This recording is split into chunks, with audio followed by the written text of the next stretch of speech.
এই যে ঘড়িটা দেখতে পাচ্ছেন, এটার মূলত সমস্যা হচ্ছে যে এই ঘড়িটা পাওয়ার আসতেছে না, মানে এখানে কোনো টাইম দেখা যাচ্ছে না। চলুন ঘড়িটা খুলে দেখি যে ভিতরে আসলে কি সমস্যা আছে এটার। তো দেখতে পাচ্ছেন ঘড়িটা খুললাম, তো খোলার পরে সবকিছু চেক করার পরে দেখলাম যে একটা জায়গায় সমস্যা আছে। সেটা হচ্ছে এই ঘড়িটা চালু করার জন্য মূলত এখানে একটা চার্জারের চপারের মতো একটা বোর্ড ইউজ করা হয়। তো এই বোর্ডটার মধ্যে একটা সমস্যা পেলাম, সেটা হচ্ছে যে আপনার এখানে যে এসি লাইন দুইটা আছে, এই দুইটা কিন্তু একসাথে শর্ট হয়ে গেছে। তো এই শর্টটার কারণে এখানে লাইন দেওয়ার পরে এটা ফায়ার করে, তো ফায়ার করার জন্য এখানে বোর্ডটায় লাইন আসে না। প্রথমে এখানে শর্ট হওয়া লাইনটা আলাদা করতে হবে, তারপরে হচ্ছে যে এখান থেকে লাইন যেটা শর্ট হয়েছিল এটা এখান থেকে কিন্তু বোর্ড থেকে কেটে গেছে লাইনটা।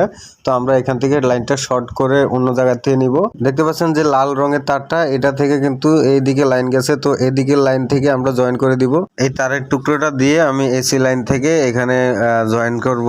এই পয়েন্টে তারটা সোল্ডারিং করে দিলাম। তারপরে হচ্ছে যে আপনার এই পয়েন্টটাতে বসাইতে হবে, এই পয়েন্টটাতে বসে এখানেও সোল্ডারিং করে দিতে হবে। তো তারটা টেনে আমি এখানেও সোল্ডারিং করে নিলাম। তো এখানে আপাতত আর কোনো সমস্যা নাই। তো আমরা এখন পাওয়ার দিয়ে দেখবো আর লাইন আসে কিনা। তো চলুন এসি ভোল্টের লাইনটা লাগিয়ে দেখি যে চালু হয় কিনা।